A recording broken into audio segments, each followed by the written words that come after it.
Okay, part 2 of physiology. What is controlling blood pressure? We're going to talk about control of blood pressure, and we're also going to talk about shock, hypovolemia, hypoperfusion. So, what's controlling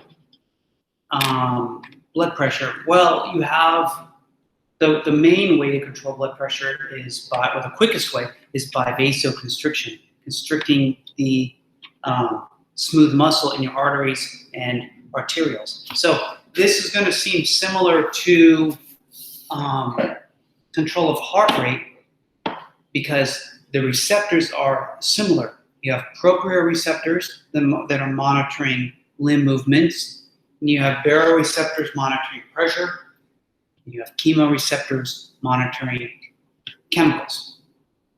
And so they're even telling you examples: acidity, carbon dioxide, oxygen levels. And so that input is going to the brain stem, right, the medulla oblongata.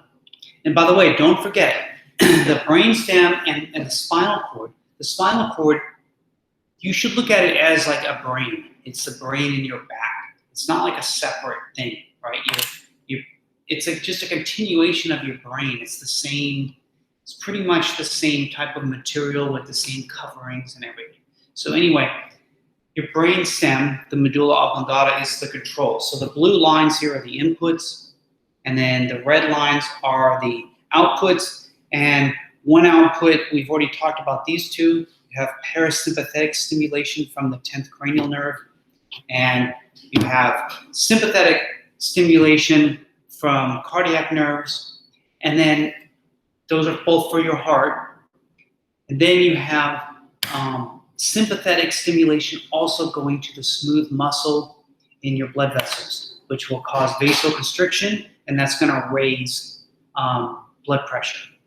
Right, so those are from vasomotor nerves.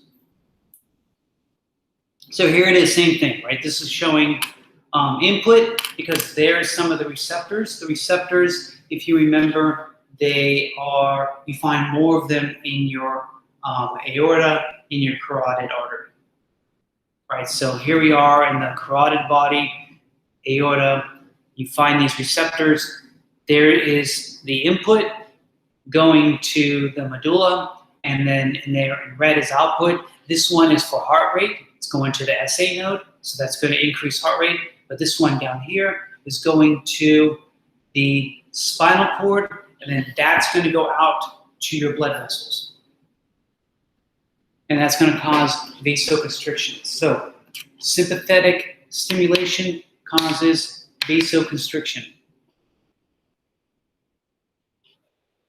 This is just showing you different ways, and I believe I have this on the next slide, but this is showing you different ways of different causes of vasoconstriction in your blood vessels. One is just from your nervous system, but the other is from hormones. Actually, let me go to the next slide because I wrote it out. Renin-angiotensin, aldosterone, that whole thing. Remember, angiotensin 2 is a vasoconstrictor. And then you can also make the argument that aldosterone, retaining sodium, that's going to allow you to hold on to fluids, and that's going to have the effect of keeping your blood pressure elevated as well. And then skipping epinorepinephrine, ADH, antidiuretic hormone, also called vasopressin. So that reminds you that ADH also constricts blood vessels. So that's going to raise blood pressure. And of course, by having the kidneys retain water, that's going to keep your blood pressure elevated as well. Epinephrine, norepinephrine. Okay, now that's more of a heart rate one, right? Epinephrine speeds heart rate. Norepinephrine works on contractility. However, increasing heart rate is going to have what kind of effect on blood pressure? Make it go up. ANP, if you remember from the chapter on the heart, it slows down the heart rate. It's a vasodilator. So ADP does the opposite of ADH. So that's control of blood pressure. So let's talk about shock, hypoperfusion.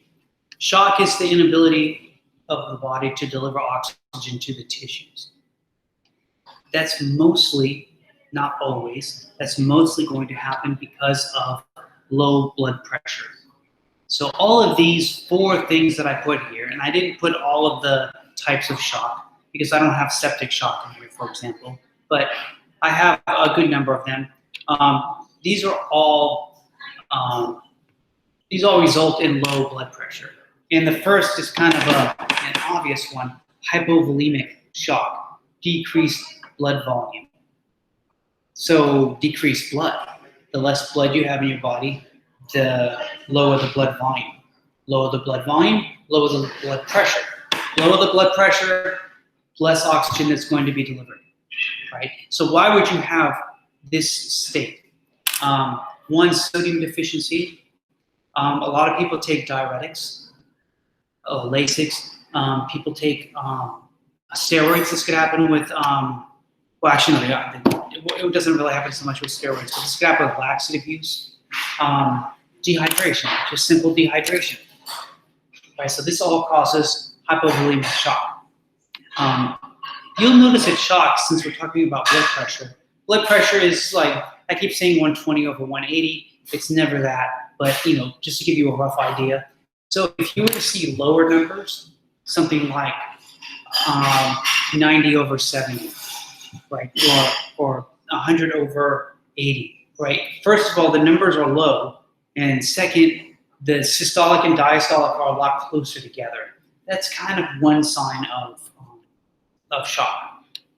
And I would expect an elevated heart rate too, but it's not always going to be the case. So hypovolemia, 2, cardiogenic, and I put heart attack, MI.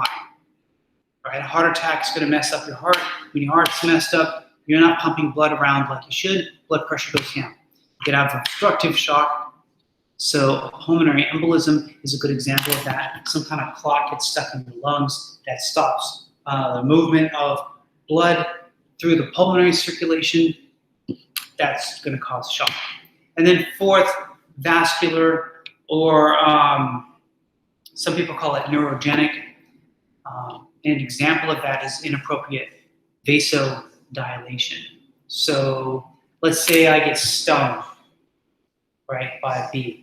And so I want to dilate the blood vessels here in my arm and my hand because I want to get stuff to that area because some bee injected venom into me and I need to get my stuff there to kind of clean that all up and detox or whatever it's going to do.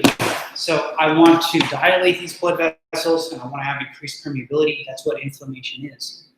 But inappropriate vasodilation is all my blood vessels dilate in response to something like that bee sting because it's like in that case it's an allergic reaction, right? So that will make my blood pressure plummet. So what can you do about that? Well, it's the same answer as what raises blood pressure. Renin-angiotensin, again, ADH, again, sympathetic stimulation. So those are all things that raise blood pressure. You just think, and your body does this, by the way. So when we're talking about shock, there's compensated and decompensated shock, right? So adults, when they go in shock, they tend to compensate and they tend to slowly go down like that. Right? So kids have a much better compensatory mechanism. So you see with kids, when instead of going down like this, like blood pressure gets worse, they hold it up high. Right, but then when things go bad, they plummet. Right, so kids are a lot different because of that. For us, it's kind of like a trend. You can see things getting bad, and you kind of tell what's happening. Anyway, that's my last slide on that, and I think that is the last one for blood vessels.